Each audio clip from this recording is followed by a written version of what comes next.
네, 그리스도인 생활과 봉사 집회에 참석하신 모든 분들, 그리고 화상의 앱을 통해서 참석하신 모든 분들 진심으로 환영합니다.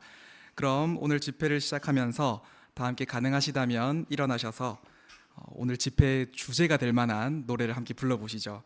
노래 59번 우리 함께 여호와를 찬양하세입니다. 노래가 끝난 뒤 이윤혁 형제가 우리 모두를 위해 기도해 주실 것입니다.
여호와께서는 칭찬이 필요하실까요?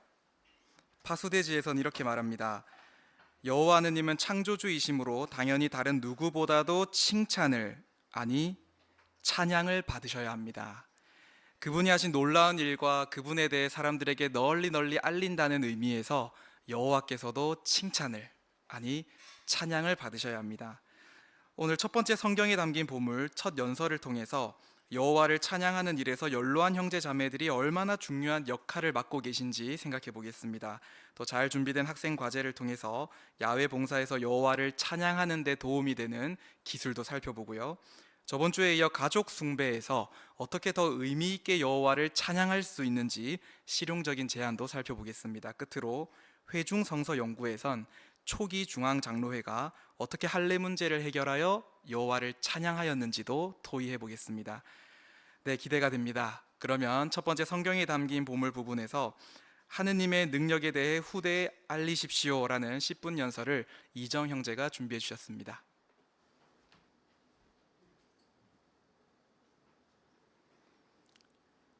시편 70편 머릿말을 보시면은 다윗의 시라고 하는 것을 보여줍니다. 그런데 71편에는 머릿말이 없습니다. 이것은 70편과 이어지는 다윗의 시라고 하는 것을 알 수 있습니다. 그러면 다윗은 어떤 사람이었습니까? 네, 다윗은 용기 있는 그런 사람으로 잘 알려져 있죠. 그러면 언제부터 다윗은 그런 용기를 배양할 수 있었습니까? 그는 어린 시절부터 아버지의 양떼를 돌보는 그런 일을 할 때 곰이나 사자가 양떼를 물어가려고 할 때 맞서 싸우는 아주 용맹스러운 젊은이였습니다. 그래서 사자와 곰을 죽이기까지 하는 그런 용감한 소년이었던 것이죠. 그래서 하지만 다윗은 그런 용기 있는 그 용기를 자신의 영광에 돌리질 않았습니다. 모든 영예를 여호와 하나님께 돌리는 것을 볼 수 있었습니다. 그래서 시편 71편 5절을 보면은 이렇게 그가 여호와 하나님을 부른 것을 볼 수 있습니다. 71편 5절을 같이 보실까요? 71편 5절. 오 주권자인 주 여호와여, 당신은 나의 희망이시고 어린 시절부터 내가 신뢰해온 분이시기 때문입니다. 네, 여기 어린 시절부터 내가 신뢰해온 분이라고 하는 표현을 사용했습니다. 거기 별표가 있죠? 그 별표 난이를 보면은 또는 나의 확신이시다 라고 이렇게 설명하는 것을 볼 수 있습니다. 그래서 다윗은 어린 시절부터 여호와 하나님의 보호의 손길을 많이 경험했습니다. 그래서 여호와 하나님을 나의 확신, 신뢰하는 분 이렇게 표현한 것입니다. 다윗은 이렇게 여호와를 의지할 줄 알았기 때문에 어떠한 시련에 직면해서도 그것을 잘 맞설 수가 있었습니다. 우리도 여호와를 신뢰한다면 그분은 우리에게 세상을 이길 수 있는 용기와 힘을 주실 것이라고 하는 것을 우리도 확신할 수 있을 것입니다. 다윗은 젊었을 때뿐 아니라 연로해졌을 때에도 여호와의 도움을 경험했습니다. 시편 71편 9절을 보실까요? 노년의 때에 나를 쫓아내지 마시고 내 힘이 약해질 때 나를 버리지 마십시오. 이렇게 다윗은 노년에도 여호와께 확신과 신뢰를 갖고 기도한 것을 볼 수 있습니다. 하나님께서는 그분의 충실한 종들을 결코 쫓아내시지 않으십니다. 심지어 그들 자신이 이제는 나이가 너무나 들어서 쓸모가 없었다고 생각할 경우에도 그렇게 하시는 분이 아니라는 것을 우리는 잘 알고 있습니다. 시편 필자는 여호와로부터 버림받았다는 거 느끼지 않았으며 오히려 나이가 들어갈수록 자신을 창조하신 그런 분에 대한 확신이 더욱 강해졌던 것입니다. 그래서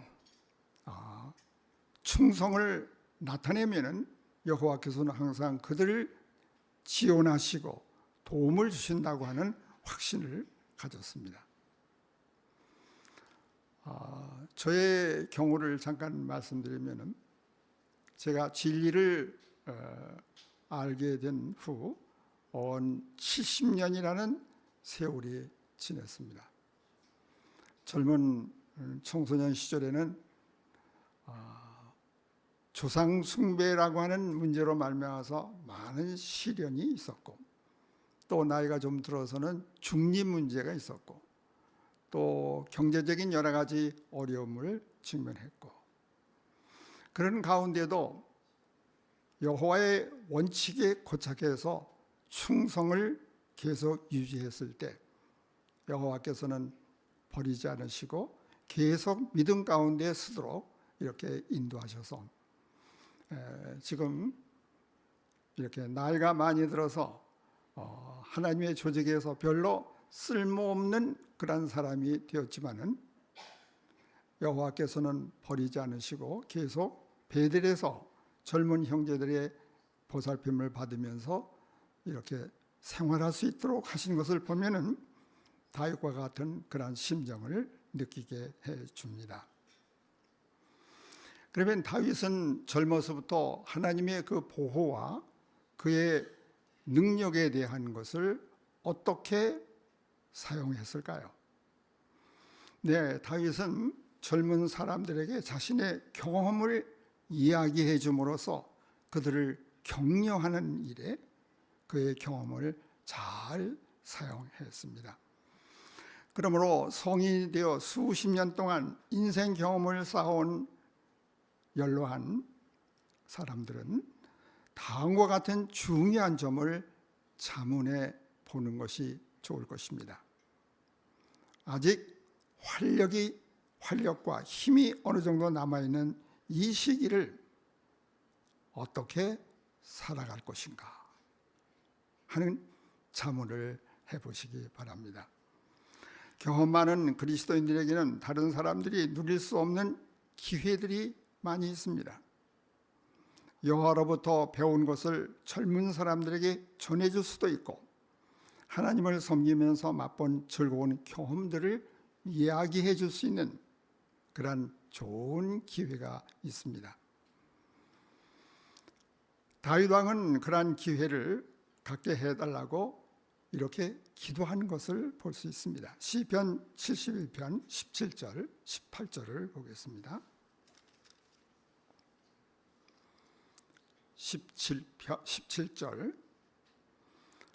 오 하느님, 당신은 나를 어린 시절부터 가르치셨고 지금까지 나는 당신의 놀라운 일들을 알리고 있습니다.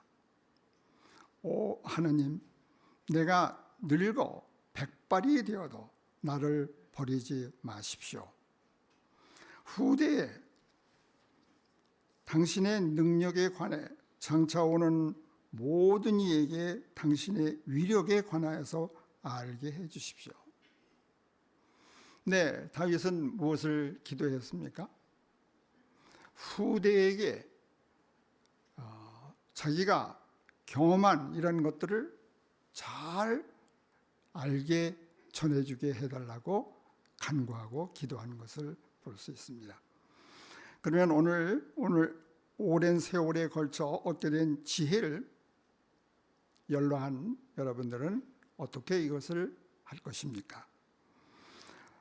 하나님을 섬기는 젊은이들 집으로 초대해서 그들과 함께 교제함으로써 젊었을 때 여러 가지 하나님으로부터 배운 지식, 경험, 즐거운 일들 이런 것을 이야기해 줄 수 있을 것입니다. 또는 계획을 잘 세워서 젊은이들과 함께 야외 봉사를 하면서 하나님을 섬겼을 때 느꼈던 즐거움, 경험들 이런 것을 이야기해 줄 수도 있을 것입니다. 네, 그런 문제에 관하여서 사파를 하나 좀 보실까요? 네, 여기 사파에 보시면은 한 젊은 가장이 가족 숭배에 연로한 형제를 초청해서 연로한 형제로부터 여러 가지 경험을 듣고 있는 것 같죠? 네, 옛날 사진을 보여주면서 어떤 축복을 받았고 어떤 유익을 얻었고 어떤 즐거움이 있었는가 하는 것을 설명해 주는 것 같습니다. 네, 그러므로 회중의 젊은이들이 연로한 형제 자매들을 가족 숭배에 초대한다면 연로한 형제 자매들은 이 다윗 연로한 사람과 같은 또 다윗과 같은 그런 방식으로 우리 젊은이들을 격려해 줄 수 있을 것입니다. 네, 그러므로 이제 경험이 많은 할머니, 연로한 자매들도 그렇게 할 수 있고 형제들도 그렇게 해서 자라나는 우리의 후대들에게 하나님의 보호에 관하여서 잘 전달해 주는 모두가 되도록 하십시다.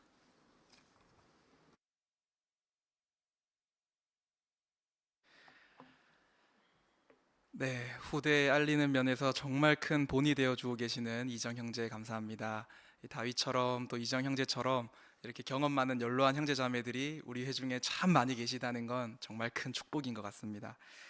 네, 그럼 다음 영적 보물찾기 프로를 즐겨보시죠. 김영화 형제가 사회해 주실 것입니다.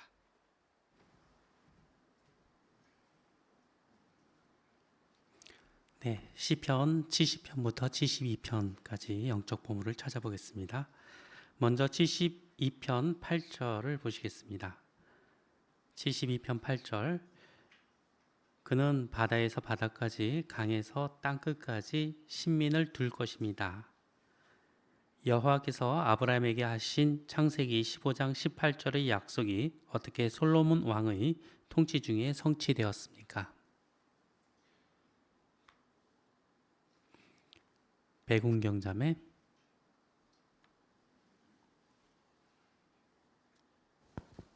역대기상 18장 3절로 8절의 기록을 보면 다윗 왕이 소바 왕 하다데셀이 유프라테스 강으로 가고 있을 때 그를 치고 다마스쿠스의 시리아에 수비대를 두었습니다.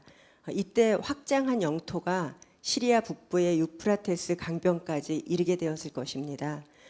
역대기하 9장 26절에 의하면 그 다음 왕인 솔로몬 때 유프라테스 강에서부터 모든 왕을 다스렸다고 알려주기 때문에 아브라함에게 하신 약속이 솔로몬 왕의 통치 중에 성취된 것을 볼 수 있습니다. 네, 감사합니다.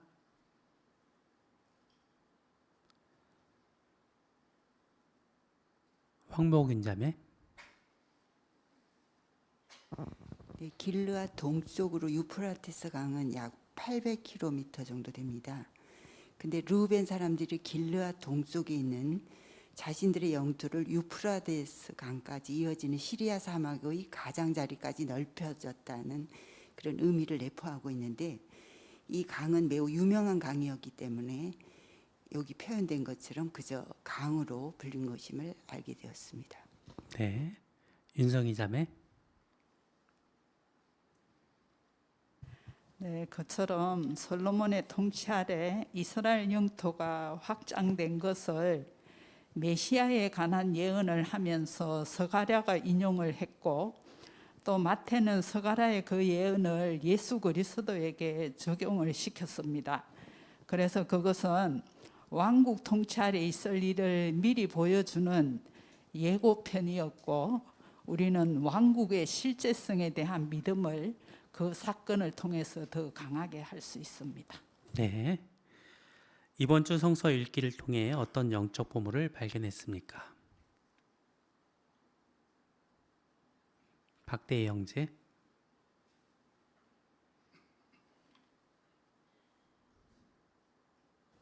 극심한 믿음의 시험을 당할 때 더 이상 인내할 수 없다고 느끼면서 70편 5절에서처럼 여호와께 신속히 행동해 주시라고, 지체하지 말아 주시라고 간청할 수 있습니다. 특히 하느님의 이름에 돌려지는 비난에 대해 염려가 될 때 우리는 다니엘처럼 나의 하느님, 자신을 위해 지체하지 마십시오. 우리가 주의 이름으로 불리기 때문입니다. 라고 구원에 대한 믿음을 가지고 기도할 수 있습니다. 네. 이정순 자매.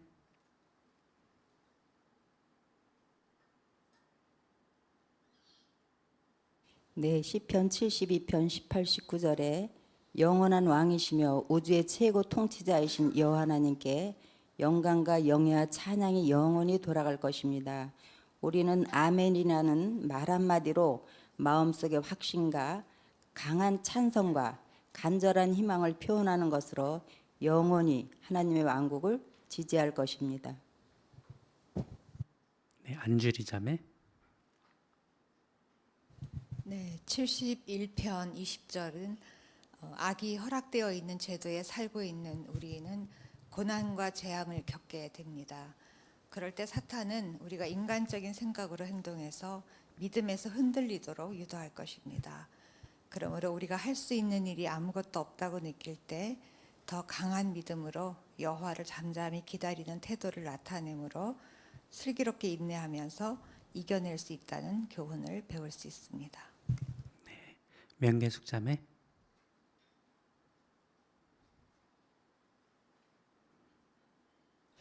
네, 70편 9절에 노는 이때 나를 쫓아내지 마시고 내 힘이 약해질 때 나를 버리지 말아 달라고 다윗은 말합니다.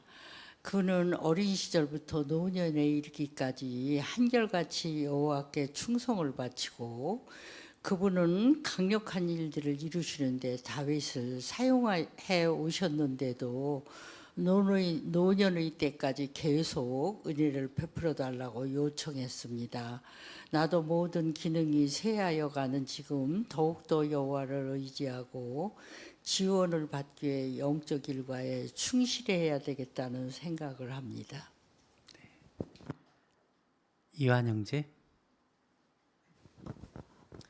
시편 71편 22절에서 다윗은 자신이 능숙하게 연주할 수 있는 현악기 수금으로 하느님을 찬양했습니다. 그는 자신이 가진 재능이 여호와를 찬양하는 데 사용되는 것을 큰 특권으로 여겼는데요. 그랬기 때문에 여호와께서도 그것을 좋게 보셔서 시편의 총 150수 중에서 73수가 다윗에 의해 쓰여지게 하셨습니다. 우리도 이와 비슷하게 내가 가지고 있는 어떤 기술이나 재능이 여호와를 위해 사용될 수 있다면 그것을 큰 특권으로 여기고 놓쳐서는 안 될 것입니다. 네. 김정기 형제.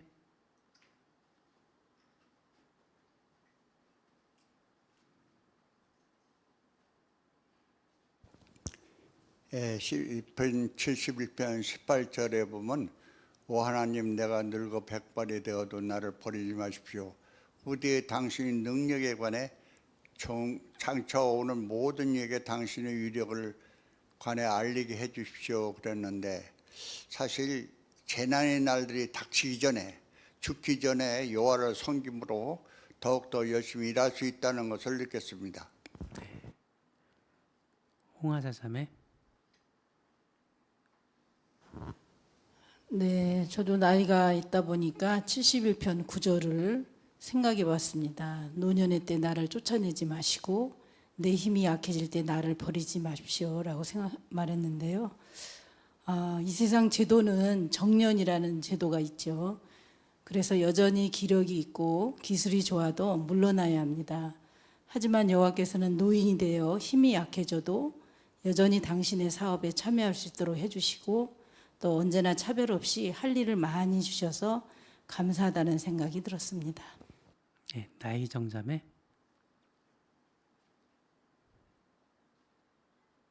네, 72편에서 다윗은 아들 솔로몬의 통치에 관한 축복을 여호와께 청하는데 특히 왕족으로 태어나 가난을 경험해 보지 못한 솔로몬의 통치를 백성들이 받게 될 때 가장 낮은 자들까지도 단 한 사람도 소외되지 않기를 바라는 다윗의 마음이 느껴집니다.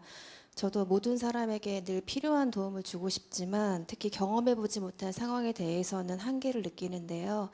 그럴 때 안타깝다 해서 멈추지 말고 여호와께 잘 돕게 되는 사람이 되기 위해서 필요한 이해와 감정을 제 안에 창조해 달라고 청해야겠습니다. 곽유선 자매. 네, 시편 72편 14절을 통해서 여호와께서 가져오실 구원의 날을 기다릴 때 어떤 태도를 나타낼 수 있는지를 배울 수 있었습니다. 끝이 왜 오지 않는지에 대해서 계속 초점을 맞추는 것이 아니라 전파 활동이나 또 집회와 대회 같은 이런 숭배 활동을 통해서 여호와를 더욱더 찬양하기 위해 노력할 때 여호와를 기다리면서 기쁨을 계속 누릴 수 있을 것입니다. 네, 정공영 자매. 네, 72편 13절에서는 예수께서 낮은 자와 가난한 자를 불쌍히 여기고 생명을 구원할 것이라고 했고 14절에서는 그분의 눈에 그들의 피가 귀중하기 때문이라고 했습니다. 피는 생명과 관련이 있어서 우리 각 사람의 생명이 예수께 소중할 것이라는 뜻입니다. 우리는 예수를 본받아 사람들에게 동정심을 느끼고 그들을 돕기 위해 좋은 소식을 전해야 함을 배웠습니다. 네, 조복희 자매.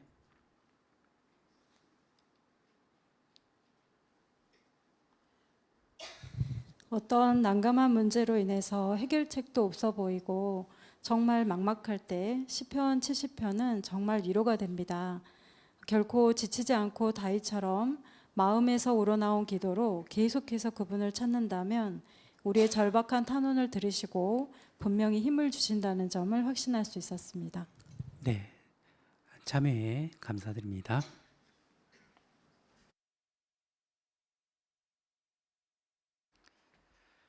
네, 김영하 형제 감사드립니다. 그리고 모든 영적 보물을 찾는 데 수고해 주신 모든 분들께 감사드립니다. 네, 이제 성경 낭독 프로입니다. 시편 71편 1절로 24절 성구 범위인데요. 문지연 형제가 준비해 주셨습니다.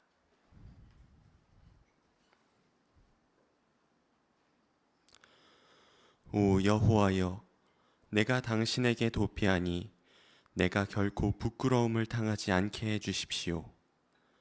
당신의 의로 나를 구원하고 나를 구출해 주십시오. 당신의 귀를 내게 기울이시어 나를 구원해 주십시오. 나를 위해 요새 같은 반석이 되어 주시어 내가 언제든지 들어갈 수 있게 해 주십시오. 당신은 나의 바위, 나의 산성이시니 나를 구원하라고 명령해 주십시오. 오 나의 하느님, 악한 자의 손에서, 불공정한 압제자의 소나귀에서 나를 구출해 주십시오.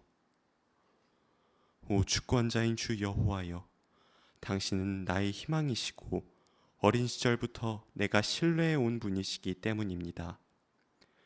내가 태어날 때부터 당신에게 의지했고 당신이 나를 어머니의 태에서 꺼내주셨으니 나는 언제나 당신을 찬양합니다. 내가 많은 사람에게 기이한 것이 되었지만 당신은 나의 견고한 도피처이십니다. 내 입에 당신에 대한 찬양이 가득하니 온종일 당신의 영화를 말합니다. 노년의 때에 나를 쫓아내지 마시고 내 힘이 약해질 때에 나를 버리지 마십시오. 내 적들이 나를 비방하고 내 목숨을 빼앗으려 하는 자들이 함께 모의합니다. 그들은 말합니다. 하느님이 그를 버렸다. 그를 구해줄 자가 없으니 쫓아가 붙잡아라. 오 하느님, 내게서 멀리 계시지 마시고 오 나의 하느님, 서둘러 나를 도와주십시오. 내게 대항하는 자들이 부끄러움을 당하며 망하게 하시고 나의 재난을 꾀하는 자들이 치욕과 굴욕을 덮어쓰게 하십시오. 나는 계속 기다리며 당신을 더욱더 찬양하렵니다. 너무 많아 다 알 수는 없지만 내 입이 당신의 의를, 당신이 베푸신 구원을 온종일 상세히 이야기하렵니다. 오 주권자인 주 여호와여, 내가 나아가 당신의 위력 있는 행동을 말할 것입니다. 나는 당신의 의, 오직 당신의 의만 알리겠습니다. 오 하느님, 당신은 나를 어린 시절부터 가르치셨고 지금까지 나는 당신의 놀라운 일들을 알리고 있습니다. 오 하느님, 내가 늙어 백발이 되어도 나를 버리지 마십시오. 후대에게 당신의 능력에 관해, 장차 오는 모든 이에게 당신의 위력에 관해 알리게 해주십시오. 오 하느님, 당신의 의는 높은 곳까지 이릅니다. 당신이 큰 일들을 행하셨으니 오 하느님, 누가 당신과 같겠습니까? 당신은 내가 많은 고난과 재앙을 겪게 하셨습니다. 그러나 나를 다시 살려주시고 땅속 깊은 곳에서 끌어올려 주십시오. 나를 더욱 크게 해주시고 나를 감싸 위로해 주십시오. 그러면 내가 현악기로 당신을 찬양하리니 당신이 충실하시기 때문입니다. 오 나의 하느님, 내가 수금으로 당신을 찬양하여 노래하겠습니다. 오 이스라엘의 거룩한 분이여, 내가 당신에게 찬양 노래를 부를 때 내 입술이 기뻐 외치리니 당신이 내 생명을 구해주셨기 때문입니다. 내 혀가 온종일 당신의 의를 말하리니 나를 멸망시키려는 자들이 부끄러움과 창피를 당할 것이기 때문입니다.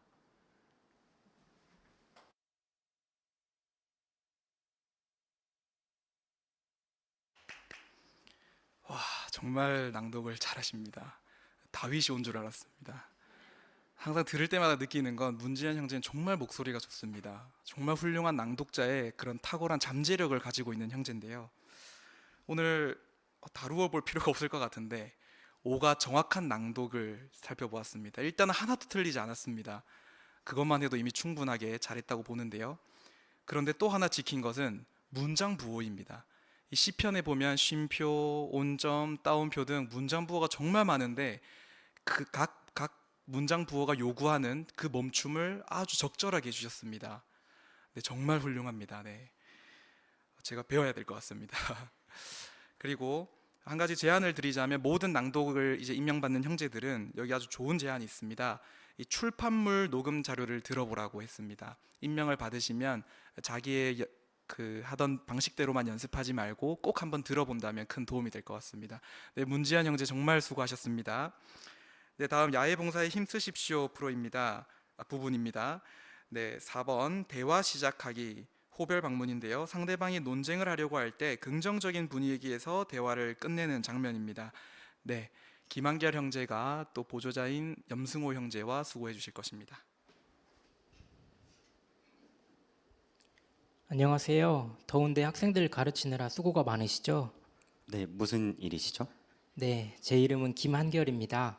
성서가 우리에게 알려주는 밝은 미래를 생각해 보시도록 격려적인 대화를 나누고 있었습니다. 밝은 미래라고요? 그 여호와 증인이죠. 우리 정치가 좀 발전을 해야지 밝은 미래도 있을 수 있는 건데 듣자 하니까 그쪽은 뭐 투표도 안 한다면서요. 근데 무슨 밝은 미래가 있다는 거죠? 네, 많은 분들이 그렇게 말씀하십니다. 사실 많은 종교들이 사람들에게 진정한 도움이 되지 못했으니까요. 저희 여호와의 증인들은 정치에 참여하진 않지만 저희가 사는 나라를 다스리는 정부의 권위를 존중하고 있습니다. 그러니까 그 권위에 존중하려면은 나라가 하는 일에도 막 적극적으로 참여를 해야 될 거 아니에요. 맞아요. 사실 저도 그렇게 생각한 적이 있었습니다. 그래요? 근데 왜 이런 일을 하고 있는 거예요? 성경을 읽고 생각하다 보니 문제를 다른 관점으로 보게 되었습니다. 성경? 아니 그 오래된 책이 무슨 밝은 희망을 알려준다는 거죠? 네, 선생님께서는 인생에 대한 뚜렷한 가치관을 갖고 계시고 깊이 있는 생각을 하고 계신 것 같아요. 인생 선배로서 제가 배울 점도 많은 것 같고요. 근데 제가 지금 바빠가지고서는 더 대화할 시간은 없을 것 같아요. 네, 바쁘시죠? 그러면 다음에 만날 시간을 주신다면 그때 오래된 책인 성경이 우리에게 어떻게 실용적인 도움을 줄 수 있는지 말씀드리고 선생님 얘기도 더 듣고 싶은데 어떠세요? 제가 지금 좀 바쁜 시기이긴 한데 그래서 좀 시간이 날지는 잘 모르겠어요. 이건 제 연락처인데요. 한번 생각해 보시고 연락 주시겠어요? 그래요. 그럽시다.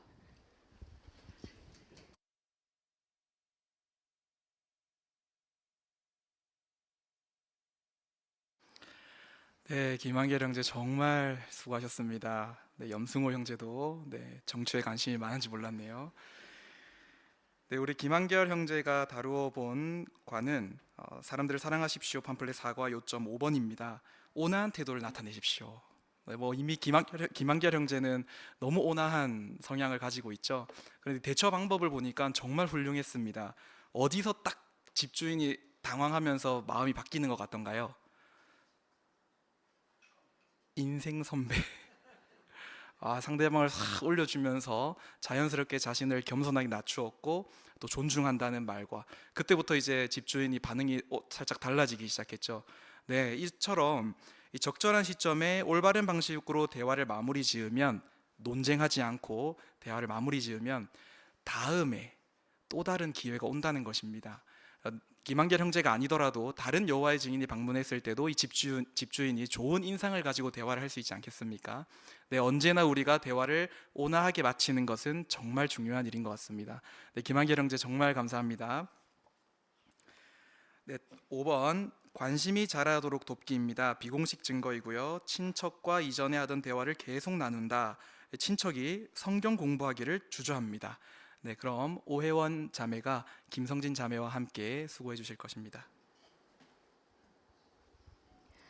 혜원아, 오랜만이다. 이제 가족 행사나 있어야 이렇게 얼굴을 보네. 그래도 결혼식 덕분에 사촌 동생 얼굴도 보고 좋다. 그러네요, 언니. 적어도 1년에 한 번씩은 보는 것 같아요. 자주 보니까 좋네요. 여기를 왕국회관이라고 했던가? 나는 너네 언니가 결혼식을 종교시설에서 한다고 해서 교회나 성당 같은 분위기를 생각하고 왔는데 좀 다르다. 그래도 생각보다 편안한 것 같아. 아무래도 언니가 잠깐이지만 성서 연구도 했고 언니 카페에 형제 자매들이 자주 가서 분위기가 익숙해서 그런 거 아닐까요? 그런가? 증인들 참 좋긴 하지. 정직하고 또 배우는 내용도 참 바람직하고 좋잖아. 그렇게 생각해줘서 고마워요. 언니가 이렇게 증인들과 교리에 대해 늘 긍정적인 생각을 가지고 있는 것 같은데 다시 성경 연구를 하는 걸 주저하는 게 조금 아쉽긴 했어요. 그러게 너가 저번에 통화했을 때도 그런 내용 말하긴 했었는데 나는 너도 그렇고 다른 증인들도 그렇고 정말 훌륭하고 대단하다는 생각이 들거든. 그런데 나는 그런 엄격한 종교인 생활은 너무 힘들 것 같아. 그럴 수도 있겠네요. 매일 생활에 나가는 것도 힘든 현실인데 거기에 집회 참석, 전파하는 일, 종교 활동을 더한다는 게 생각만으로도 벅찰 수 있죠. 그래, 이 바쁜 세상에 결혼도 해야 되고 집도 사야 되고 노후 대비도 해야 되는데 어떻게 그런 걸 다 하겠어. 아, 맞네. 언니 결혼을 전제로 만나는 분 있다고 했죠. 맞아. 그런데 그 사람 설득은 둘째치고 결혼하면 시댁 제사도 지내야 되고 생신도 챙겨드려야 되는데 그런 거 다 어떡하겠어. 증인이 되려면 안 해야 되는 것도 너무 많고 또 해야 될 일도 너무 많잖아. 그런 걸 생각하기만 해도 좀 너무 부담스럽고 손발 다 묶이고 무거운 짐을 지는 느낌이더라고. 이렇게 솔직하게 얘기해줘서 고마워요. 언니와 같은 입장인 사람들이 이해가 확 됐어요. 언니의 이야기를 듣고 있으니까 예수께서 하신 따뜻한 초대가 생각났어요. 언니에게 기회가 되면 보여주고 싶었던 선구였는데요. 마태 11장 28절에서 30절이에요. 고생하며 무거운 짐을 진 여러분 모두 내게로 오십시오. 내가 여러분에게 새 힘을 주겠습니다. 나는 성품이 온화하고 마음이 겸손하니 내 멍에를 메고 내게서 배우십시오. 그러면 여러분은 새 힘을 얻을 것입니다. 내 멍에는 편하고 내 짐은 가볍습니다. 언니가 느낀 것처럼 새로운 멍에를 매야겠지만 그 멍에는 편하고 가볍고 오히려 새 힘을 주는 것일 수 있어요. 어떻게 그런지는 제가 차차 알려드릴게요. 성경에 그런 위로가 되는 내용이 있었네. 오랜만에 성경 구절 보니까 좋기는 하다. 그럼요, 언니. 이제 시작하려나 봐요. 우리 이따 밥 먹으면서 얘기해요. 그래. 네, 이번에도 정말 훌륭한 과제를 보셨습니다. 오해연 자매 정말 수고 많으셨습니다. 오해연 자매가 다루어 본 과는요, 사람들을 사랑하십시오. 8과 요점 4번입니다. 비교하지 마십시오인데요. 우리는 좀 누구랑 이 연구생들을 비교하게 될까요? 더 잘 발전하는 연구생 혹은 나와도 비교할 수가 있습니다. 나는 이렇게 잘 발전했으니까 상대방도 잘할 수 있겠지라는 비교를 하기 시작하면 계속해서 이게 닥달하게 되지 않겠습니까? 그런데 이 4번 요점에 보면 두 가지를 우리가 기억해야 됩니다. 이유를 알고 시간을 주는 겁니다.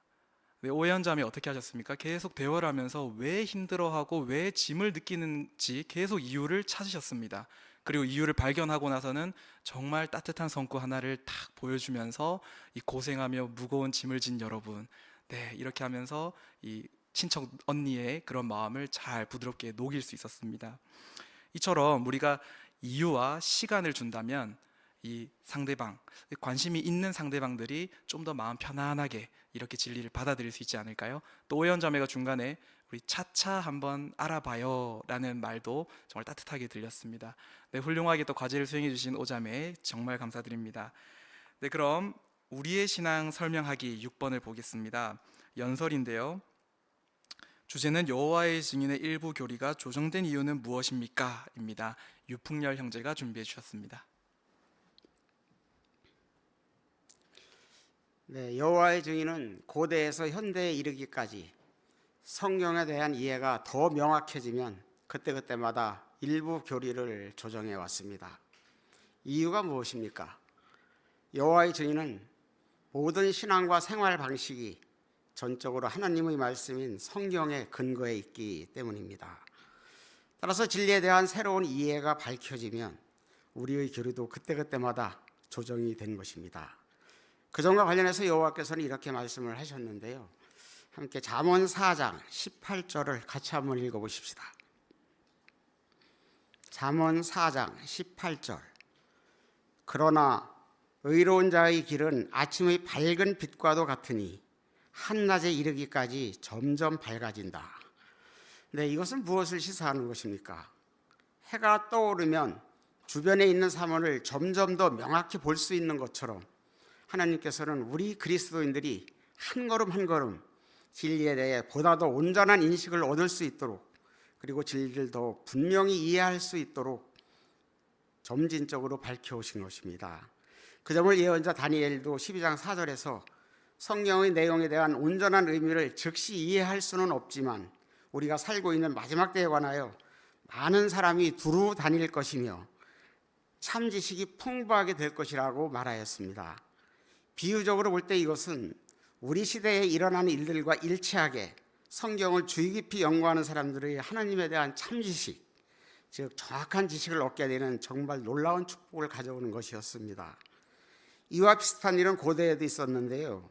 예를 들어 여호와께서는 모세를 통해 이스라엘 민족을 구출하는 것이 목적이었지만 하나님에 의해 사용되려면 미디안에서의 40년이라는 세월을 여호와께서 틀 잡아주시는 대로 살아야 했습니다. 인도할 자격을 갖추기 위해 시간이 필요했던 것입니다.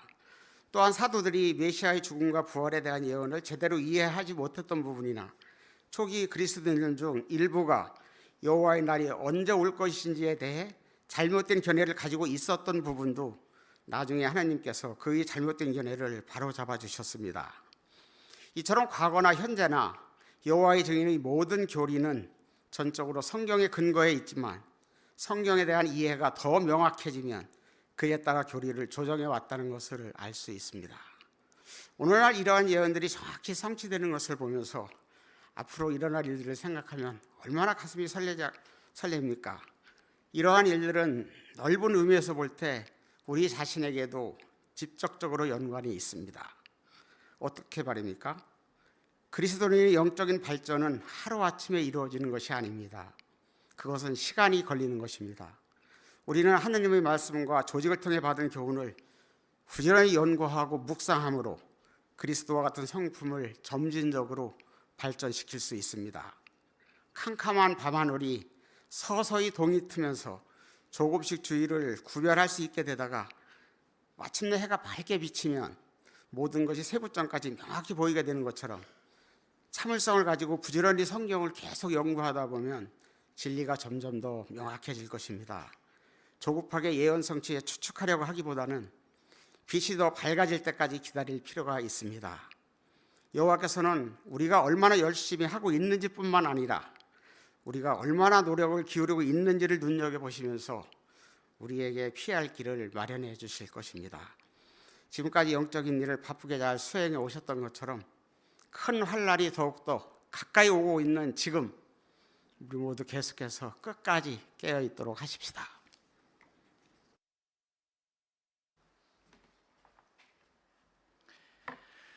네, 유영재 정말 감사합니다. 참 다소 어려운 내용인데 정말 쉽게 잘 설명해 주셨습니다. 오늘 유영재께서 다루어 주신 과는 가르치는 기술 팜플렛 17과 다른 사람이 이해할 수 있게 말하기입니다. 내가 이해를 하는 것과 내가 이해를 한 것을 다른 사람들이 이해하게 해주는 건 또 다른 문제인 것 같습니다. 이 점에 있어서 유영재는 무엇을 잘해 주셨나요? 여기 팜플렛에 보면 익숙하지 않은 용어를 설명한다는 내용이 있습니다. 사실 이 프로가 우리의 신앙을 설명하기죠. 이 조제와 관련된 내용을 듣는 사람들은 사실 대부분 생소한 말일 겁니다. 특히 그 중에서도 성경을 펴는 순간 모든 것들이 다 생소하지 않겠습니까? 그래서 우리 유영재께서는 어떻게 설명을 해주셨죠? 비유를 사용하셨습니다. 캄캄한 어둠 속에서 사물이 점점 밝은 빛에 의해 보이는 것처럼 이렇게 두 번에 걸쳐서 잠언 4장 18절을 이해시켜 주셨고 결론 부분에서도 동일한 비유를 사용하셔서 이해를 시켜 주셨습니다. 이처럼 우리는 늘 익숙한 단어지만 처음 듣는 사람들은 무엇이 조금 어려울까를 고민해 보면서 그 점을 콕 집어서 설명해 준다면 우리의 신앙을 잘 설명해 줄 수 있을 것 같습니다. 특히 개인적으로 유영재께 감사한 것은 정말 경험이 많으신데도 먼저 조언을 구하시는 그런 겸손한 태도를 보여주신다는 것입니다. 정말 배울 점이 많았습니다. 네, 오늘 정말 다양한 과제를 열심히 있게 수행해 주신 모든 참여자분들 깊이 감사드립니다. 그럼 그리스도인 생활 부분을 한번 즐겨보실까요? 노래 다 가능하시다면 또 일어나셔서 기쁨으로 노래하라 76번입니다. 지금 기분이 어떠신가요? 네, 바로 행복한 그 기분 노래 한번 불러보도록 하겠습니다.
네, 우리가 찬양의 희생을 영원히 드리는데 꼭 필요한 가족 숭배와 관련된 프로를 한번 다루어 보겠습니다.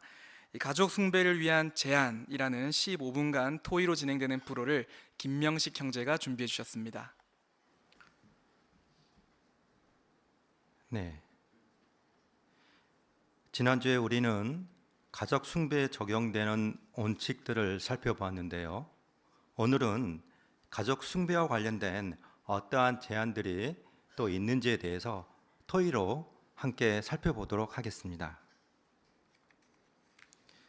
에베소 6장 4절에서 알려주는 것처럼 우리의 가족 숭배는 무엇을 배우는 중요한 시간이 되어야 할까요? 안정국 형제. 네, 가족 숭배는 우리의 사랑하는 자녀들이 여호와의 징계와 훈계를 배울 수 있는 중요한 시간입니다. 네, 그렇죠. 네, 김광욱 형제.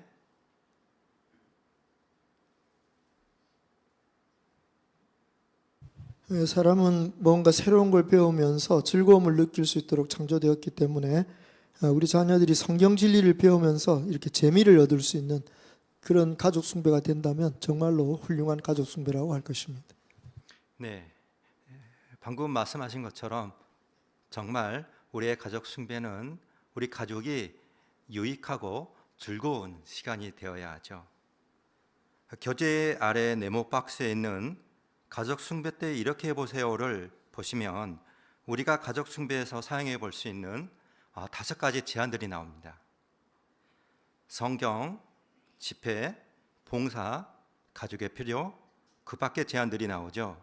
자, 그럼 이 점들을 참조해 보시면서 교재에 나오는 2가지 질문을 함께 살펴보실까요? 사파도 함께 참조해 보실 수 있겠습니다.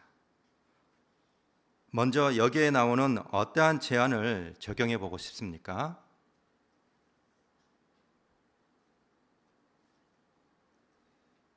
네, 민혜원 자매. 그리스도인 생활을 위한 성경 구절들 책을 보도록 해주신 권고를 적용해 보고 싶은데요. 사랑 많으신 엄마와 살고 있기 때문에 그 책에서 어머니에게 순종하고 어머니를 공경해야 하는 이유는 무엇입니까? 제아의 내용을 가족 숭배에서 살펴보고 싶습니다. 네, 그렇군요. 네, 좋습니다. 안주리 자매.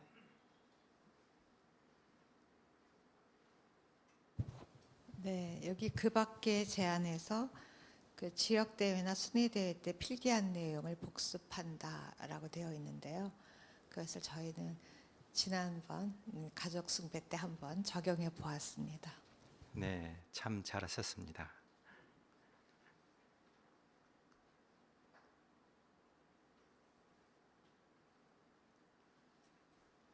네, 조옥희 자매.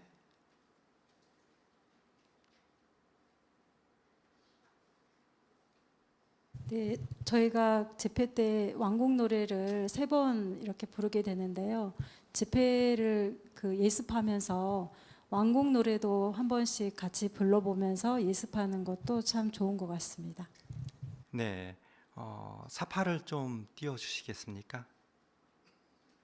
네, 혹시 가정연구 때 이렇게 해보신 적 있으신가요? 네.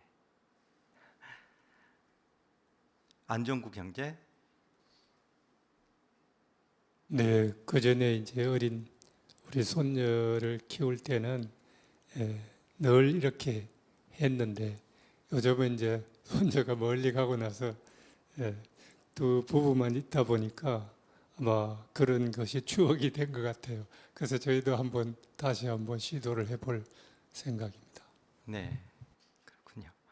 2번째 사파도 부탁합니다. 네, 이러한 방법은 어떤가요? 네, 그리고 3번째 사파도 부탁합니다. 네, 가족 숭배 때 이러한 방법도 괜찮지 않을까요? 많이들 이러한 방법들을 사용했을 거라고 믿고 있습니다. 앞으로도 우리가 계속해서 다양한 방법들을 사용한다면 유익하고 즐거운 가족 숭배가 되지 않을까 생각이 듭니다. 2번째 질문을 드리죠. 자신이 알게 된 다른 유익한 제안이 있습니까? 네, 박미정 자매.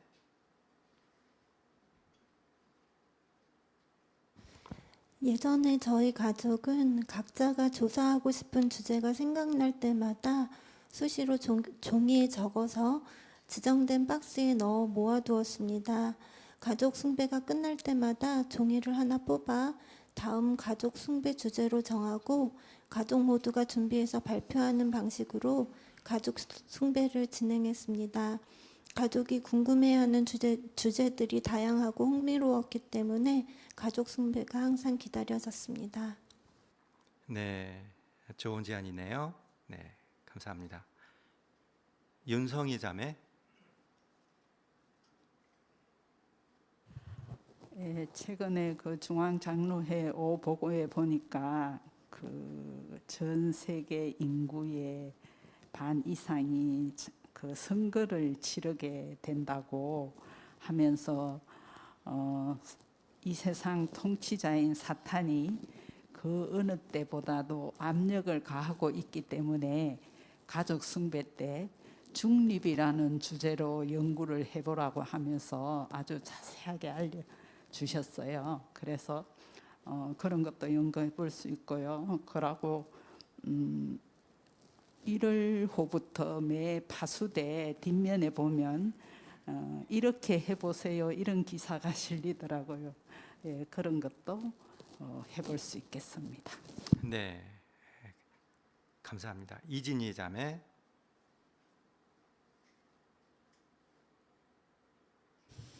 예, 대체복무 중인 아들과 같이 줌으로 가족 숭배를 하고 있는데요. 주로 집회 준비하고 준비한 것을 기반으로 해서 영적으로 묵상한 것들을 얘기하는데 그것을 바탕으로 해서 해설을 준비한 분들의 해설을 들으면 정말 더 깊이가 다르게 느껴지는 경험들을 서로 얘기하는 것이 참 좋았습니다. 네, 좋은 제안들 감사합니다. 우리 모두 또 이러한 제안들을 사용해 보시겠습니다. 자, 그럼 집안에 자녀가 없을 경우 남편은 아내가 즐거운 가족 숭배를 즐기도록 어떻게 또 할 수 있을까요? 이제 유익한 가족 숭배를 위해 계속 노력하십시오라는 동영상을 보고 함께 질문을 살펴보겠습니다.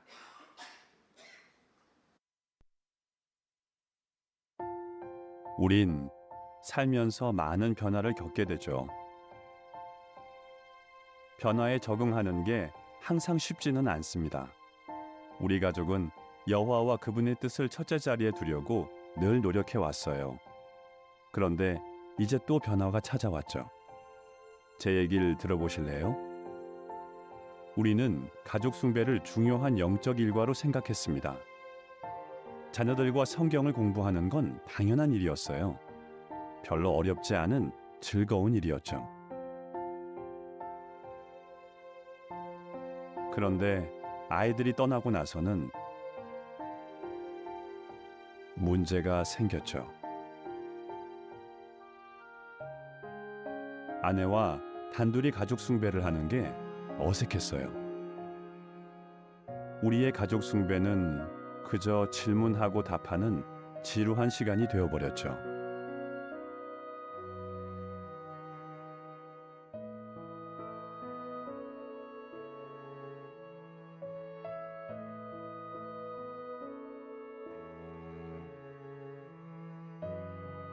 갈수록 가족 숭배가 재미없어졌어요.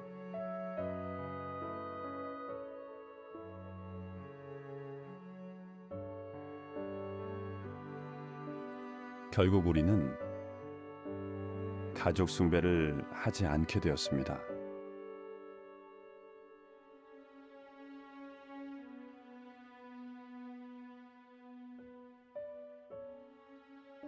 때때로 변화가 있을 땐 정말 중요한 게 뭔지 다시 생각해 볼 필요가 있죠.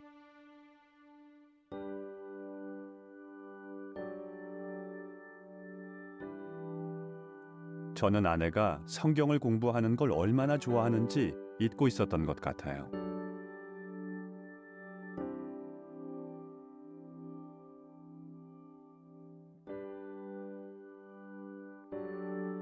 어떻게 하면 아내와 제가 더 즐겁게 가족 숭배를 할 수 있을까요? 이제는 달라져야겠다고 생각했습니다.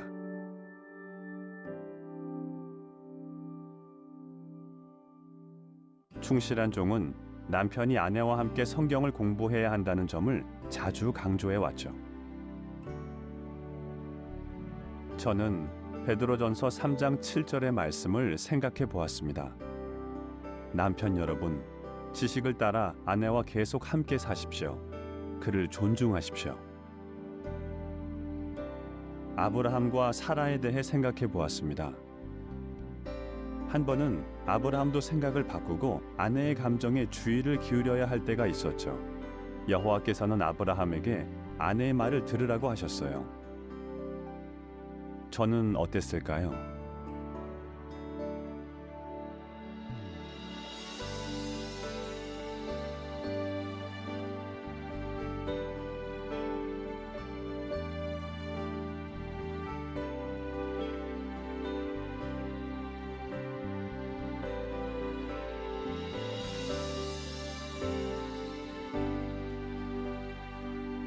아브라함과 사라처럼 우리 부부도 마음을 열고 대화할 필요가 있었습니다.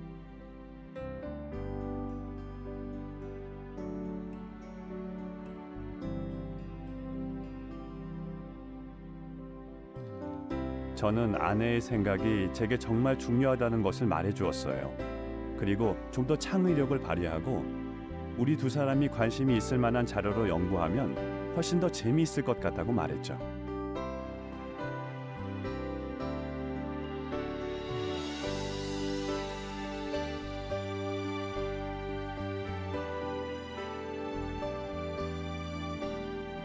우리는 다시 시작해 보기로 했습니다.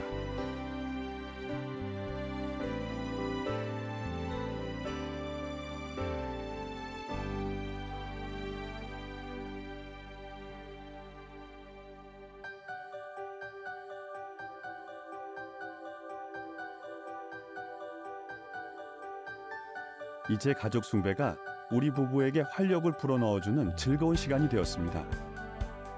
일주일 중에 가장 기다려지는 시간이죠.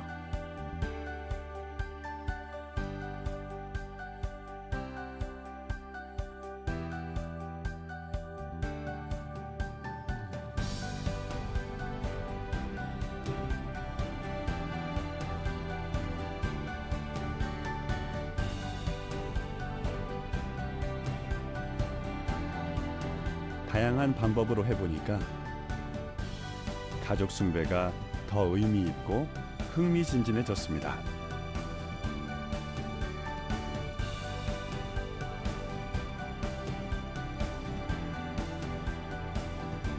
변화가 있으면 새로운 어려움도 생기지만 새로운 기회도 생기죠. 우리 부부는 더욱 사이가 좋아졌고 여호와와도 가까워졌습니다.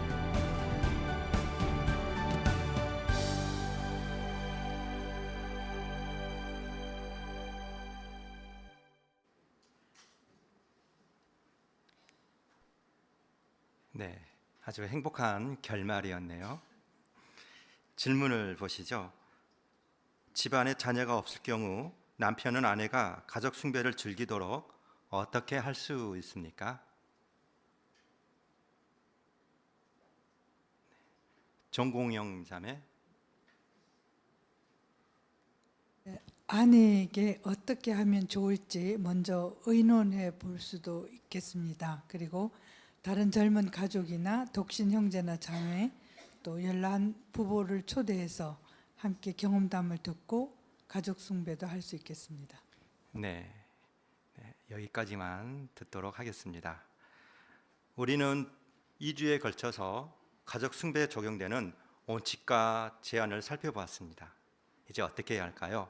배운 내용들을 가족 숭배에서 적용해 보도록 힘써야겠습니다.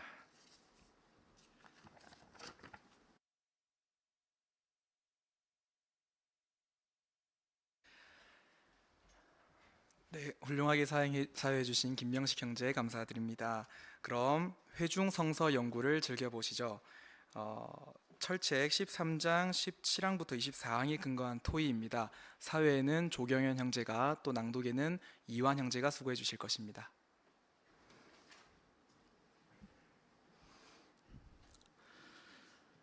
할례 문제와 관련해서 심한 의견 충돌이 생겨서 형제들은 예루살렘에 있는 중앙장로회에 이 문제를 가지고 갑니다. 도착한 예루살렘의 회중 내에서도 의견이 갈리게 되는데요. 반드시 해결이 돼야만 하는 매우 심각한 문제입니다. 이제 이 문제를 해결하기 위해서 예루살렘의 중앙장로회가 모이게 됩니다. 어떻게 이 문제가 해결이 될까요? 그리고 그 과정을 통해서 우리가 배울 수 있는 점은 무엇일까요? 오늘 소제목 사도들과 장로들이 함께 모이다 부분을 함께 살펴보도록 하겠습니다. 오늘 성서 연구의 범위인 사도행전 15장 6절부터 12절을 먼저 낭독한 뒤에 이어서 17항까지 읽고 질문을 드리겠습니다. 오늘 낭독에는 이완 형제가 수고해 주시겠습니다. 사도행전 15장 6절. 그래서 사도들과 장로들이 이 문제를 검토하려고 함께 모였다. 열띤 토론이 있은 후에 베드로가 일어나서 그들에게 말했다. 형제 여러분, 여러분도 잘 알다시피 하느님께서는 일찍이 여러분 가운데서 나를 선택하셔서 내 입을 통해 이방 사람들이 좋은 소식의 말씀을 듣고 믿게 하셨습니다. 그리고 마음을 아시는 하느님께서는 우리에게 주신 것처럼 그들에게도 성령을 주셔서 증거를 제시하셨습니다. 그분은 우리와 그들 사이에 조금도 차별을 두지 않으시고 믿음으로 그들의 마음을 정결하게 하셨습니다. 그런데 이제 여러분은 왜 우리의 조상들도 우리도 감당할 수 없었던 멍에를 제자들의 목에 지워 하느님을 시험하고 있습니까? 우리는 그 사람들과 마찬가지로 우리도 주 예수의 과분한 친절을 통해 구원을 받는다고 믿습니다. 그러자 모든 사람이 잠잠해졌다. 그리고 그들은 바나바와 바울이 하느님께서 자기들을 통해 이방 사람들 가운데서 행하신 많은 표징과 놀라운 일들에 대해 이야기하는 것을 들었다.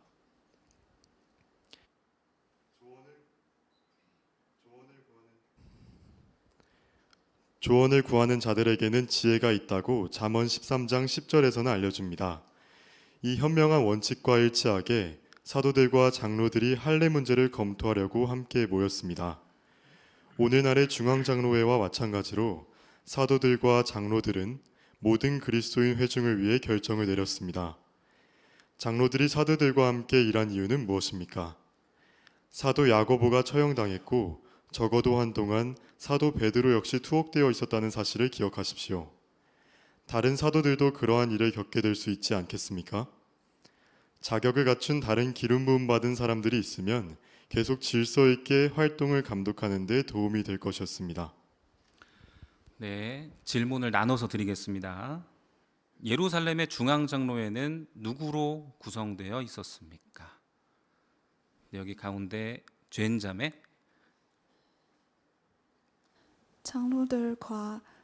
사도들과 장로들입니다. 네, 정확하게 말씀하셨습니다. 네, 김옥련 자매.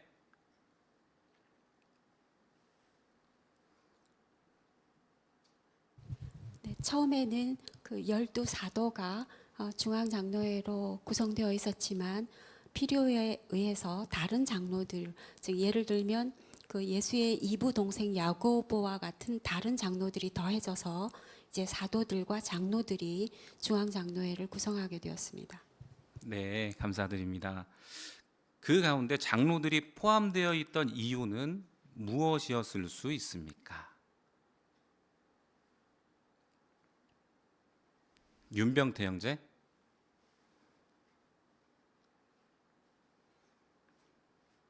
네, 예루살렘에 있었던 사도들과 장로들의 그 모임에서 실제로 여러 가지 어려움들이 있게 되었습니다. 예를 들면 사도 야고보가 처형당한 일도 있었고 사도 베드로 역시 투옥되었다는 사실도 기억해야 합니다. 그리고 다른 사도들도 그와 유사한 일을 겪을 수 있는 상황이 있었기 때문에 자격을 갖춘 다른 장로들이 함께 그 중앙장로회를 구성을 해서 계속 질서 있게 활동을 감독하는 데 실제적인 도움이 될 수 있었기 때문에 사도들과 장로들이 함께 중앙장로회를 구성하게 되었습니다. 네, 설명에 감사합니다.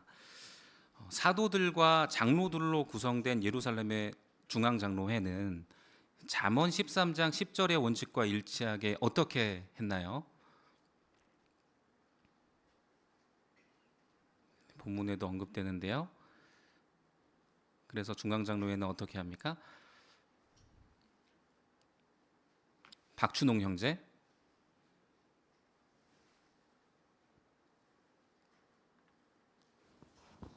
아주 평화롭고 질서 있게 그리고 다른 사람들의 의견을 매우 존중한 그런 방식으로 진행되었습니다. 네, 그렇습니다. 네, 그렇게 할례 문제에 대한 결정을 내리기 위해서 중앙장로회가 모이게 됩니다. 이제 사도들과 장로들이 어떤 대화를 하게 되는지 이어지는 18항과 19항을 보시죠. 누가는 이렇게 말을 잇습니다. 열띤 토론이 있은 후에 베드로가 일어나서 말했다. 형제 여러분, 여러분도 잘 알다시피 하느님께서는 일찍이 여러분 가운데서 나를 선택하셔서 내 입을 통해 이방 사람들이 좋은 소식의 말씀을 듣고 믿게 하셨습니다. 그리고 마음을 아시는 하느님께서는 우리에게 주신 것처럼 그들에게도 성령을 주셔서 증거를 제시하셨습니다. 그분은 우리와 그들 사이에 조금도 차별을 두지 않으시고 믿음으로 그들의 마음을 정결하게 하셨습니다. 한 참고 문헌에 의하면 7절에서 열띤 토론으로 번역된 그리스어 단어는 탐구, 질문을 의미할 수도 있습니다. 아마도 형제들 사이에는 분명한 의견 차이가 있었던 것 같습니다. 하지만 그들은 자신의 의견을 솔직하게 말했습니다. 기원 36년에 고넬료와 그의 집안 사람들이 할례받지 않은 이방인들로서는 처음으로 성령으로 기름 부음 받았을 때 베드로도 그 자리에 있었습니다. 따라서 베드로의 강력한 말을 들은 모든 사람들은 그 사실을 떠올렸을 것입니다. 여호와께서 더 이상 유대인과 비유대인 사이에 차별을 두지 않으신다면 인간이 무슨 권리로 그들을 차별할 수 있겠습니까? 더욱이 사람의 마음을 정결하게 하는 것은 그리스도에 대한 믿음이지 모세의 율법을 지키는 것이 아니었습니다. 베드로는 어떤 강력한 말을 했으며 그의 말을 들은 사람들은 어떤 결론을 내려야 했습니까? 먼저 베드로는 어떤 말을 했나요? 앞에 이정순 자매.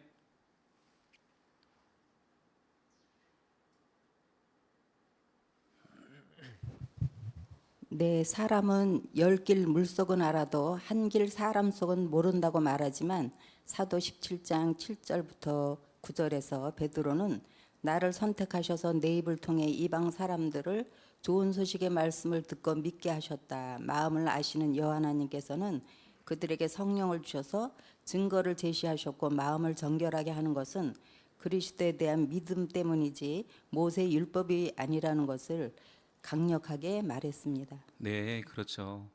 베드로는 어떠한 경험을 했었습니까? 네. 이동현 형제. 네, 기원 36년에 고넬료와 그의 집안 사람들이 할례받지 않은 이방인으로서는 처음으로 성령을 받고 즉 기름 부음을 받았을 때 바로 베드로의 연설을 듣고 그런 일이 있었다는 것을 이제 상기시켜 주고 있습니다. 네, 직접 목격했기 때문에 그의 말은 강력했습니다. 사람들은 어떤 결론을 내려야 했습니까?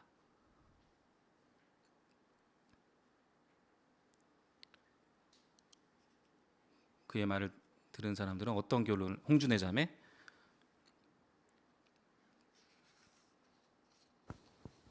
네, 여호와의 뜻과 일치하게 더 이상 유대인과 비유대인을 차별해서는 안 되며 사람의 마음을 정결하게 하는 것은 모세의 율법이 아니라 그리스도에 대한 믿음이라는 점을 인정해야 했습니다.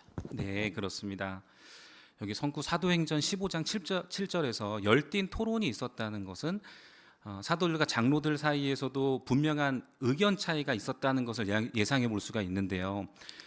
논쟁이 오가는 다소 좀 과격한 분위기였을까요? 이 열띤 토론과 관련해서 우리가 어떻게 이해해 볼 수 있습니까? 네, 이정 형제, 박노준 형제. 그리스어 단어가 탐구 질문으로도 질문을 의미할 수도 있다고 하거든요. 그 얘기는 바꿔 표현하면 이 열띤 토론은 탐구하기 위한 서로 연합하고 찾고 진리를 확인하는 그런 과정을 밟은 것이기 때문에 평화도 같이 있었을 것을 유추해 볼 수 있습니다. 네, 그렇습니다. 함께 이 문제를 해결하기 위해서 열정적으로 이렇게 의견을 모으는 그런 모습을 한번 생각해 볼 수가 있겠죠. 네, 이어서 20항을 함께 보겠습니다. 베드로는 하느님의 말씀과 성령에 부인할 수 없는 증거를 근거로 이렇게 결론 내렸습니다. 그런데 이제 여러분은 왜 우리의 조상들도 우리도 감당할 수 없었던 멍에를 제자들의 목에 지워 하느님을 시험하고 있습니까? 우리는 그 사람들과 마찬가지로 우리도 주 예수의 과분한 친절을 통해 구원을 받는다고 믿습니다. 할례를 받아야 한다고 주장하는 것은 사실상 하느님을 시험하는, 즉 그분의 참을성을 시험하는 것이었습니다. 그들은 유대인들조차 온전히 지키지 못해 죽음의 단죄를 받게 한 율법을 이방인들에게 부과하려고 했던 것입니다. 베드로의 말을 듣고 있던 유대인들은 할례를 받아야 한다고 주장할 것이 아니라 예수를 통해 과분한 친절을 나타내신 하느님께 감사해야 마땅했습니다. 할례를 받아야 한다고 주장하는 것이 하느님을 시험하는 것이었던 이유는 무엇입니까?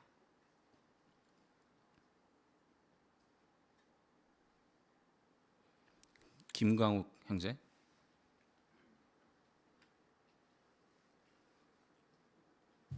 네, 하나님의 참을성을 시험하는 것이라고 설명이 되어 있는데요. 말하자면 유대인들이 그 율법을 제대로 지키지를 못했었죠.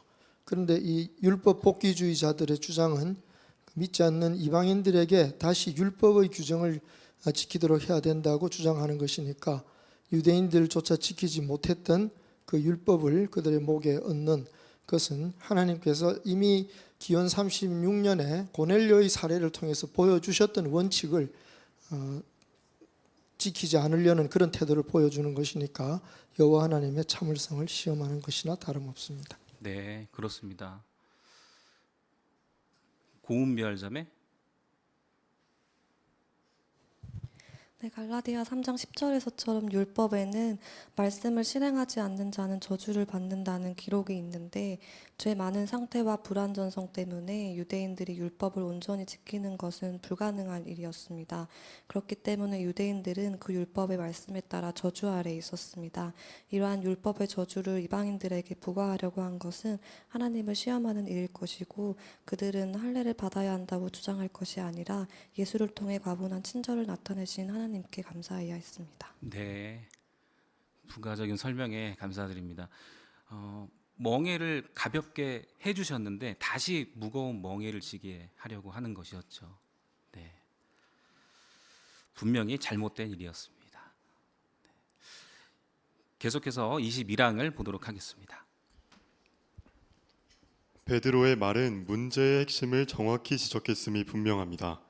그 말을 듣고 모든 사람이 잠잠해졌기 때문입니다. 그 후 바나바와 바울은 하느님께서 자기들을 통해 이방 사람들 가운데서 행하신 많은 표징과 놀라운 일을 이야기했습니다. 마침내 사도들과 장로들이 재반 증거를 검토하여 할례 문제에 대한 하느님의 뜻을 정확히 반영하는 결정을 내릴 수 있게 되었습니다. 바나바와 바울은 이 토의에 어떤 도움을 주었습니까?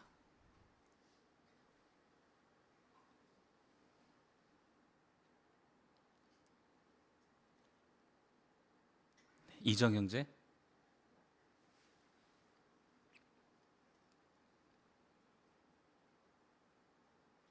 네, 사도행전 15장 12절에서 설명과 같이 하나님께서 자기들을 통해 이방 사람들 가운데서 행하신 많은 표징, 놀라운 일들을 이야기하므로 이방인들도 하나님의 영을 받고 선택된 그러한 사람들임으로써 그들에게 율법의 원칙에 의해서 할례를 받거나 구별하는 이런 일이 없어야 된다고 하는 확증을 함으로써 도움을 주었습니다. 네, 그렇죠. 예루살렘의 중앙장로회는 아주 오랜 기간 논쟁이 되었던 할례 문제에 대한 하느님의 뜻을 정확하게 확인하게 되었습니다. 이제 오늘날의 중앙장로회는 어떻게 초기 중앙장로회의 본을 따르고 있을까요? 22항부터 마지막 24항까지 낭독해 보겠습니다. 오늘날 중앙장로회 성원들도 회의를 할 때 하느님의 말씀에서 인도를 구하고 성령을 청하는 간절한 기도를 합니다. 하느님의 뜻과 일치하는 결정을 내릴 수 있도록 중앙장로회의 각 성원은 의제를 미리 받아 그 의제에 대해 기도하면서 생각해 봅니다. 이 기름 부음 받은 형제들은 회의를 할 때 서로 존중하는 태도로 각자의 의견을 자유롭게 말합니다. 또한 토의를 하면서 성경을 자주 사용합니다. 회중의 장로들도 그러한 모범을 본받아야 합니다. 어떤 중요한 문제가 장로 모임에서 고려된 후에도 해결되지 않는다면 장로의 회는 지부 사무실에 문의하거나 지부 사무실에서 임명한 순회 감독자와 같은 대표자들과 상의할 수 있습니다. 또한 필요하다면 지부는 중앙장로회에 편지할 수 있을 것입니다. 여호와께서는 신권 마련을 존중하고 겸손과 충성과 참을성을 나타내는 사람들을 축복하십니다. 그분은 그러한 사람들에게 진정한 평화와 영적 번영, 그리스도인 연합을 상으로 주십니다. 그 점에 관해서는 다음 장에서 살펴볼 것입니다. 네, 아주 멋진 목소리로 훌륭하게 낭독을 해주신 이완 형제 감사합니다. 기억 질문입니다. 오늘날의 중앙장로회는 어떻게 초기 중앙장로회의 모범을 따릅니까? 뒤에 이현진 형제. 네, 오늘날의 중앙장로회도 회의를 할 때 하나님의 말씀에서 인도를 구하고 또 성령을 구하는 기도를 합니다. 네, 그렇죠. 또 대하는 태도는 어떻습니까? 서로 대하는 태도는요. 왕금숙 자매.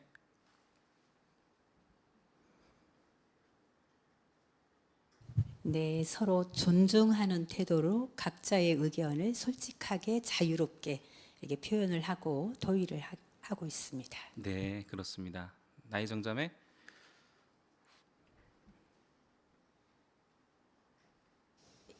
음, 2년 전쯤에 레트 형제께서 지부를 방문하셨을 때 그 부서 미팅에서 이해가 조정되는 과정에 대한 질문이 나왔는데 22항의 요점과 매우 유사한 대답을 해주셨습니다.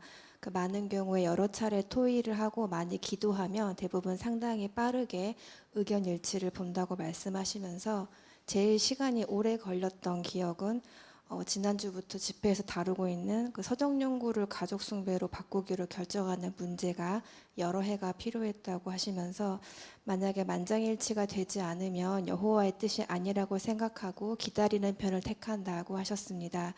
저는 이 인터뷰와 오늘 22항의 내용을 통해서 하나님의 뜻을 정확하게 반영하는 결정들로 우리를 인도하는 중앙 장로의 영적인 태도와 겸손함에 감동되었고 그 후로 모든 지침과 변화를 더욱더 신뢰하게 되었습니다. 네, 좋은 경험을 공유해 주셔서 정말 감사합니다. 니은 질문을 드리겠습니다. 모든 장로는 어떻게 신권 권위에 대한 존중심을 나타낼 수 있습니까?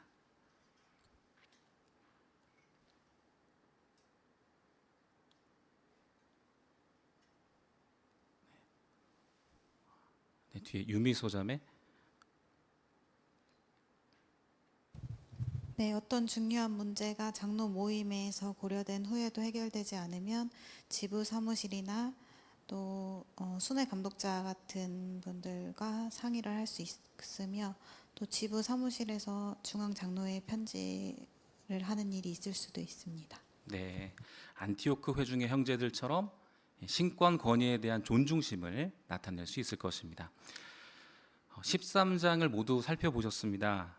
할례 문제와 관련해서 심한 의견 충돌 그리고 해결 과정을 보셨는데요. 느끼신 점이나 교훈점이 있다면 발표하실 수 있습니다.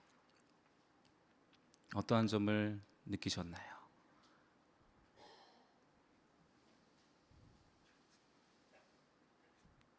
네, 뒤에 윤성희 자매.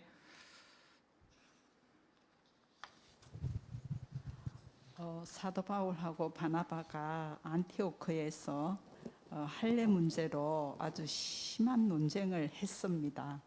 그런데 안티오크 회중은 사도 바울과 바나바가 떠날 때 아주 존중심 있게 보내줬다는 그런 성서 기록을 읽고 인도하는 그런 형제들이 심하게 다투는 것을 봤지만 기꺼이 따뜻하게 존중심을 가지고 대했다는 그런 기록에서 좋은 점을 배웠습니다. 네, 그 점을 또 특히 기억하셨네요. 네, 백운경 자매. 네, 또 평화를 유지하기 위해서 그 자신의 의견을 그 소극적으로 감추거나 그렇게 하는 것이 아니라 보다 더 좋은 해결책을 찾기 위해서 열띤 토론을 했습니다. 근데 그렇게 하기 위해서는 미리 그 점에 대해서 많이 생각하고 묵상하고 성경을 조사하고 기도하고 그런 과정이 필요할 텐데요. 그런 모든 것이 아마 또 충성하고도 관련이 될 것 같습니다.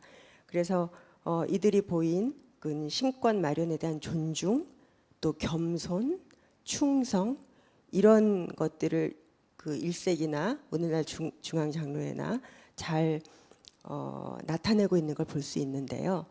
이런 분들이 내린 결정에 의해서 우리 조직이 발전하는 것을 볼 때 여호와께서 이런 특성들을 매우 소중히 여기시고 이들의 노력을 축복하신다는 것을 알 수 있습니다. 네, 정말 좋은 점을 또 느끼셨습니다.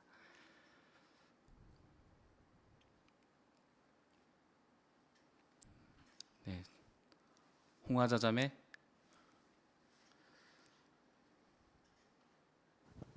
네, 오늘 이 과를 배우면서 과거나 현재나 열띤 논쟁이나 토론이나 여러 가지를 하지만 궁극적으로 그들의 뜻은 하느님의 뜻을 받들기 위한 것이고 또 결국은 그러한 토론을 통해서 여호와께서는 인도를 해주시고 이런 거 보면 결국은 그러한 토론들이 하느님의 뜻을 행하기 위한 것이다.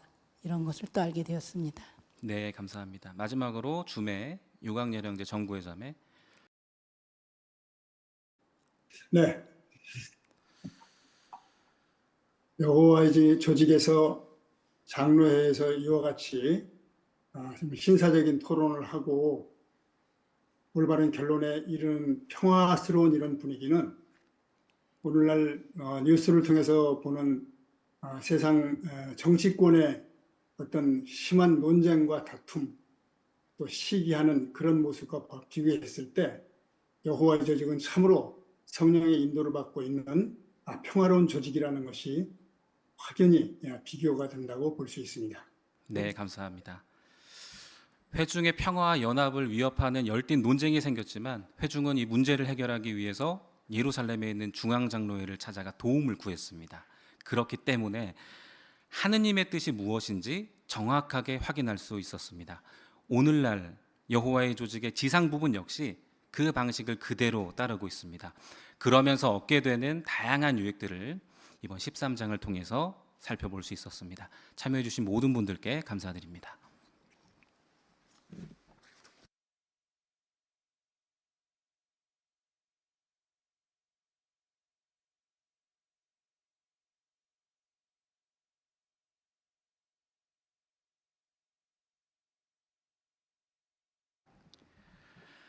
네, 멋진 사회와 또 멋진 낭독의 조경현 형제, 이완 형제 감사드립니다. 여호와께서는 칭찬이 필요하실까요? 어린 딸이 아빠에게 세상에서 우리 아빠가 제일 최고예요 라고 칭찬을 한다면 아빠는 어떤 기분이 드실까요? 그런데 누군가가 우리 아빠를 모함하고 중상하고 있는 상황이라면 그 어린 딸의 모습을 아버지께서 어떻게 보시겠습니까? 오랫동안 여호와를 섬겨오신 이제는 다소 연로해지신 우리 형제 자매들이 여전히 세상에서 우리 아빠가 제일 최고예요 라고 말하는 모습을 보시는 여호와께서는 어떤 기분이 드시겠습니까?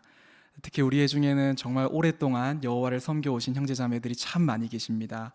앞으로도 열심을 잃지 마시고 우리 후대에게 여호와 하느님에 대해 알려주시기를 부탁드립니다. 그리고 모든 분들이 가족 숭배 때 그런 연로한 우리 형제 자매들을 초대해 보는 건 어떨까요? 직접 오시기가 힘들다면 화상회의 앱을 통해서 초대해 보는 건 어떻겠습니까? 분명 격려적인 가족 숭배가 될 것입니다. 우리 다 함께 앞으로도 말과 행동을 통해서 우리 아빠가 세상에서 제일 최고예요 라고 말하는 자녀가 되도록 합시다. 그런데 혹시 우리 아빠가 최고긴 한데 때로는 다른 집안의 자녀들이 부러울 때가 있으십니까? 하느님을 섬기지 않는 자녀들 말입니다. 다음 주 집회 때 우리는 그런 마음이 들 때 어떻게 올바른 시각을 유지할 수 있는지 살펴볼 것입니다. 잘 준비해 오신다면 우리 아버지가 왜 최고이신지 다시 한번 기억하게 될 것입니다. 네, 그럼 광고를 말씀드리겠습니다. 지부로부터 온 8월 광고 및 유의사항을 말씀드리겠습니다. 중요한 날짜가 나올 때 기록을 하신다면 도움이 되겠습니다. 1. 2024년 9월에 있을 세계적인 특별활동. 이미 광고된 것처럼 2024년 9월에 행복한 삶을 영원히 누리십시오 팜플렛을 사용하여 가능한 한 많은 사람에게 성서 연구를 제안하는 세계적인 활동이 있을 것입니다. 2024년 9월에 보조 파이오니아로 봉사하기로 결정한 전도인은 목표 시간을 15시간으로 할지 30시간으로 할지 선택할 수 있습니다. 2. 2025 기념식. 2025년 4월 12일 토요일에 주의 만찬을 지킬 것입니다. 그 주에는 주말 집회가 계획되지 않을 것입니다. 또한 2026 기념식은 2026년 4월 2일 목요일에, 2027 기념식은 2027년 3월 22일 월요일에 열린다는 점을 참고하시길 바랍니다. 3. 2025 특별 강연. 기념식에 대한 기대를 불러일으키기 위해 기념식 전주인 2025년 3월 31일 주에 2025 특별 강연이 마련될 것입니다. 3월 31일 주에 순회 감독자의 방문이나 순회 대회가 있는 회중은 특별 강연을 한 주 앞당길 것입니다. 4. 하느님의 교훈이 담긴 성경 이야기. 2025년 7월 14일 주부터 회중 성서 연구에서 하느님의 교훈이 담긴 성경 이야기 책을 살펴볼 것입니다. 인쇄본이든 전자파일 형태이든 이 연구용 출판물을 개인용으로 가지고 있으면 회중 성서 연구를 더 잘 준비하고 참여하는 데 도움이 될 것이며 우리 모두가 영적으로 발전할 것입니다. 여러분이나 여러분의 자녀가 이 출판물의 인쇄본이 필요하다면 서적의 종에게 가능한 한 신속히 신청하시기 바랍니다. 5. 세계적인 활동을 위해 회중에서 결의한 월 헌금액. 다음 봉사년도와 관련하여 회중은 세계적인 활동을 위해 매월 일정액의 헌금을 송금하는 것에 대한 한 번의 결의를 할 것입니다. 지부 사무실에서는 회중들의 도움이 되는 다양한 활동을 지원하는 데 세계적인 활동을 위한 기금을 사용합니다. 그러한 활동에는 왕국회관과 대외회관의 개축 및 건축, 자연재해나 화재 또는 도난이나 파손 행위를 비롯하여 신권시설에서 발생하는 여러 가지 사고를 처리하는 일, 최신 기술 및 관련 서비스를 제공하는 일, 외국에서 봉사하는 특별 전시관 종이 국제대회에 초대받아 참석하는 데 드는 여행 경비를 지원하는 일 등이 포함됩니다.